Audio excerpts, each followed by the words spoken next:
Hello friends, welcome to miss of coding. तो scale में current operation को हम लोग आज आगे बढ़ाएंगे। तो हम लोग पिछली वीडियो में सिलेक्ट स्टेटमेंट को देख रहे थे, जिसको आज हम लोग उसमें और चीज़ें जानेंगे। तो पिछली वीडियो में मैंने आपको वेयर क्लॉज के बारे में बताया, कैसे हम डिस्टिंक्ट वैल्यू सिलेक्ट कर सकते हैं उसके बारे में बताया। तो आज की टॉपिक्स हम देख लेते हैं। तो आज हम समझेंगे एंड और नॉट ऑपरेटर के बारे में। तो ये स्केल में वेयर क्लॉज के साथ यूज होता है ना। और भी बहुत सारे ऑपरेटर्स हैं जो मैं आपको आगे बताऊंगा इनके बारे में। और उसके बाद हम समझेंगे स्किल ग्रुप बाय स्टेटमेंट के बारे में, ग्रुप बाय का यूज कैसे करते हैं हम लोग, और हैविंग क्लॉज को आज हम लोग देखेंगे। तो सबसे पहले हम अपना डीवीवियर ओपन कर लेंगे। तो हमारा डीवीवियर ओपन हो चुका है। हम सबसे पहले समझेंगे कि कैसे हम लोग एंड और नॉट ऑपरेटर का यूज कर सकते हैं। तो बेसिकली एंड ऑपरेटर जो होता है, जब हम किसी एक कंडीशन में वेयर के साथ किसी एक कंडीशन में कुछ और भी कंडीशंस ऐड करना चाहें तो हम लोग एंड की मदद से कर सकते हैं। तो जब हम एंड ऑपरेटर का यूज़ करेंगे तो दोनों कंडीशन को अगर सेटिस्फाई करेगा तभी हमें कोई भी चीज़ रिट्रीव होगा या रिटर्न होगा। तो और अभी जब हम और ऑपरेटर का यूज़ करते हैं तो अगर दोनों में से कोई भी कंडीशन अगर ट्रू है तो हमें ट्रू रिटर्न होगा, या फिर एक कंडीशन फॉल्स है या फिर एक कंडीशन ट्रू है तभी हमें ट्रू रिटर्न होगा। और अगर दोनों कंडीशन फॉल्स होंगे तब हमें कुछ भी रिटर्न नहीं होगा। अगर कंडीशन सेटिस्फाई नहीं करेगा दोनों कंडीशन तो हमें रिटर्न नहीं होगा। तो समझते हैं पहले एंड ऑपरेटर्स को। तो मैंने डेमो डीबी बनाया था, उसमें 2 टेबल्स बनाए थे डेमो डीबी के अंदर, एम्प्लॉय टेबल और स्टूडेंट टेबल। तो हम लोग अपने एम्प्लॉय टेबल के साथ ही आगे बढ़ेंगे। तो सबसे पहले हम देख लेते हैं कि हमारे एम्प्लॉय टेबल में कौन कौन से फील्ड्स हैं। सिलेक्ट स्टार फ्रॉम एम्प्लॉय करेंगे तो हमारे जितने फील्ड्स हैं एम्प्लॉय टेबल में वो सब क्या हो जाएंगे, यहाँ पर रिट्रीव हो जाएंगे। तो हमारे पास employee name, employee age, employee gender, designation और सैलरी है। तो मान लीजिए कि हम कोई ऐसा एम्प्लॉय यहाँ पर सिलेक्ट करना चाहते हैं जिसका जेंडर क्या हो, मेल हो, और उसका जो सैलरी है वो 20,000 से ऊपर हो। सैलरी 20,000 से ऊपर होना चाहिए और जेंडर मेल होना चाहिए। तो हम उसके लिए कैसे कंडीशन लिख सकते हैं, तो लिखेंगे सिलेक्ट स्टार। स्टार का मतलब कि जितने भी कॉलम्स हैं हमारे पास सारे कॉलम्स रिट्रीव होने चाहिए। फ्रॉम टेबल नेम देंगे, तो टेबल नेम हमारे एम्प्लॉय है, एम्प्लॉय देंगे। अब हम क्या करेंगे, कंडीशन लगाएंगे वेयर।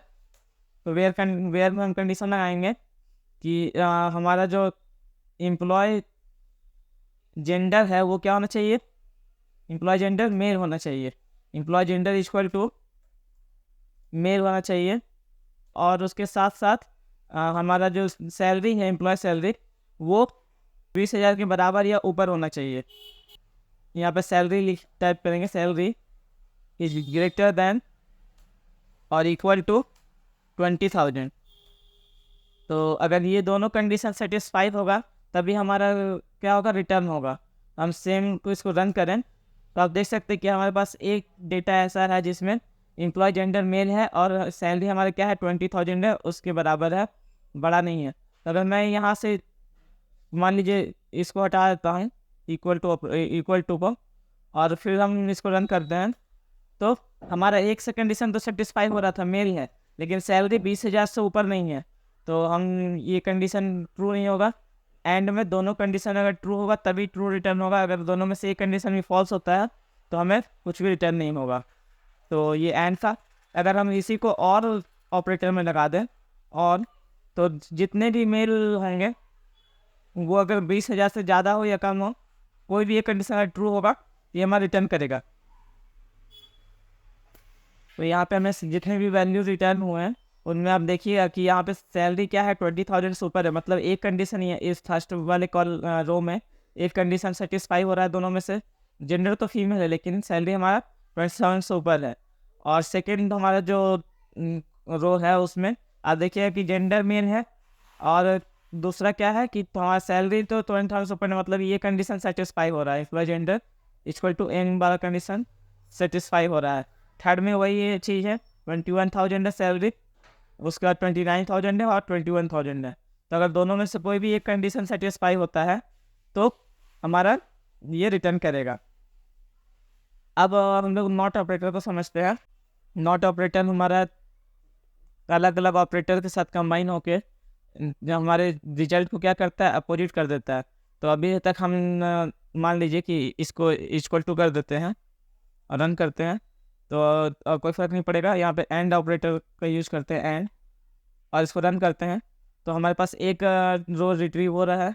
तो नॉट ऑपरेटर क्या करेगा कि ठीक इसका उल्टा, मतलब कि जो हमें रो रिटर्न हो रहा है इसको छोड़ के बाकी सारे रो रिटर्न हो जाएंगे अगर हम नॉट ऑपरेटर का यूज़ करेंगे तो नॉट ऑपरेटर अलग अलग ऑपरेटर के साथ यूज होकर उसके उसका जो वैल्यू है, उसका जो रिजल्ट है उसको क्या करता है, अपोजिट कर देता है।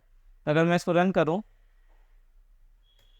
तो आप देखिए कि वो बस ये कंडीशन को छोड़ के बस ये जो कंडीशन सेटिस्फाई कर रहा है, बाकी सारे वैल्यू हमें रिट्रीव हो रहे हैं। तो नॉट ऑपरेटर का यूज़ हम लोग अलग अलग ऑपरेटर के साथ कर सकते हैं, या फिर अलग कंडीशन लिखने के लिए। जैसे मान लीजिए कि हम एक ऐसा कंडीशन लिखते हैं, select star from employ where not employ gender equal to M. हम ऐसा लिखना चाहते हैं, ऐसा करना चाहते हैं कि एम्प्लॉय जेंडर जहाँ पे एम ना हो वो सारा कुछ हमें रिटर्न हो जाए। तो अगर मैं इसको रन करूँ तो आप देख सकते हैं कि जो एम ना हो के बाकी जितने भी एफ हैं वो सब हमें रिटर्न हो रहे हैं। तो इस तरह से हम लोग नॉट ऑपरेटर का भी यूज़ कर सकते हैं। अब हम अपने टॉपिक्स पर आगे बढ़ते हैं और देखते हैं कि ग्रुप बाय स्टेटमेंट का यूज़ कैसे कर सकते हैं। तो ग्रुप बाय का हम लोग किसी कॉलम पे ग्रुप बाय कर सकते हैं ना। मान लीजिए कि कॉलम पे हमें डेटा देखना है तो हम वहाँ पे ग्रुप बाय का यूज़ कर सकते हैं। ग्रुप बाय स्टेटमेंट क्या करता है कि हमारे जो रोज हैं उनको ग्रुप कर देता है किसी एक खास पर्टिकुलर कंडीशन पे। तो जैसे मान लीजिए कि मैं यहाँ पे एक क्यूरी लिखता हूँ, select star from table name employ where, हमें कंडीशन देते हैं वेयर हमारा क्या चाहिए, salary is greater than salary greater than 15,000 होना चाहिए। तो ये क्या करेगा कि जितने भी रो हमारे इस डेटाबेस में होंगे, इस टेबल में होंगे, वो सब रिटर्न करेगा जो भी सैलरी हमारा 15,000 से ज़्यादा होगा। अब हम क्या करते हैं, हम स्टार ना लिख के यहाँ पे एक कॉलम देते हैं। मुझे एम्प्लॉय नेम चाहिए, एम्प्लॉय नेम चाहिए और एम्प्लॉय एज चाहिए। हम दो कॉलम यहाँ पे देखना चाहते हैं, एम्प्लॉय नेम और एम्प्लॉय एज, एम्प्लॉय टेबल में से जिसका सैलरी क्या हो, 15,000 से ज़्यादा हो। अब हम यहाँ पे ग्रुप बाय का यूज़ करेंगे। तो ग्रुप बाय अगर हम लगाएं, ग्रुप बाय 1,2 करें, या फिर हम जिस भी कॉलम्स को हम सिलेक्ट कर रहे हैं वो यहाँ पे कॉलम्स का नेम भी आप लिख सकते हैं। 1 का मतलब हुआ फर्स्ट जिसने हमने सिलेक्ट में लिखा है, और 2 का मतलब हुआ सेकेंड कॉलम जो हमने सिलेक्ट में लिखा है। अगर 1,2 करें और इसको रन करें तो आप देखिएगा जो हम रिट्रीव कर पा रहे हैं वो क्या है, ग्रुप्ड है। किस पे ग्रुप्ड है, एज और नेम पे। तो जैसे जैसे एज है वैसे वैसे यहाँ पे ग्रुप्ड है जिसकी भी सैलरी 15,000 है। तो इस तरह से हम लोग ग्रुप बाई क्लॉज का यूज़ कर सकते हैं। ग्रुप बाई जो भी हमें रिटर्न करेगा वो हमारा डिस्टिंक्ट वैल्यू ही होगा। तो अगर मैंने एम्प्लॉय नेम पे ग्रुप बाई लगाया है तो यहाँ पे अगर आप पहले का देखते हैं, यहाँ पे टेबल अगर रिट्रीव करते हैं तो यहाँ पे दो बार एक ही नाम है, बट इसमें हमारा ग्रुप होके हमारा जो नाम है वो एम्प्लॉय नेम जो ग्रुप बाई है वो डिस्टिंक्ट वैल्यू रिटर्न कर रहा है। तो इस तरह भी हम लोग डिस्टिंक्ट वैल्यू को भी रिटर्न करा सकते हैं। अब हम लोग हैविंग क्लॉज को समझ लेते हैं। तो having clause basically group by के बाद लगाया जाता है, जिसमें हम लोग कंडीशंस लगा सकते हैं। जैसे कि हम मान लीजिए कि सेम क्यूरी में हम लिखेंगे having age employ age greater than 20, या फिर अगर आपके पास कुछ ऐसे कॉलम्स होते हैं जिसमें हम लोग कोई फंक्शंस स्किल फंक्शंस यूज़ कर सकते हैं, काउंट, सम या एवरेज, तो यहाँ पे वो भी यूज कर सकते थे हम। तो बेसिकली ग्रुप बाई और हैविंग का यूज फंक्शन के साथ ही होता है जब हम फंक्शंस लिखते हैं। तो अगर मैं इसको रन करूँ तो आप देखिए कि बस हमारे पास दो वैल्यू आ रहे हैं जिसमें एज 20 से ज़्यादा हो और हम लोग ग्रुप बाई कर रहे हैं सैलरी, और हम लोग यहाँ पे एक कंडीशन दे रहे हैं कि सैलरी हमारा क्या होना चाहिए, 50,000 से ज़्यादा। तो आई होप वीडियो आपको समझ में आया होगा और पसंद भी आया होगा। तो अगली वीडियो में हम लोग और भी ऑपरेटर्स हैं उनके बारे में पढ़ेंगे। एग्जिस्ट ऑपरेटर है, लाइक ऑपरेटर है, वाइल्ड केयर कैरेक्टर्स है, तो उनके बारे में हम जानेंगे। तो आज के लिए बस इतना ही, थैंक यू।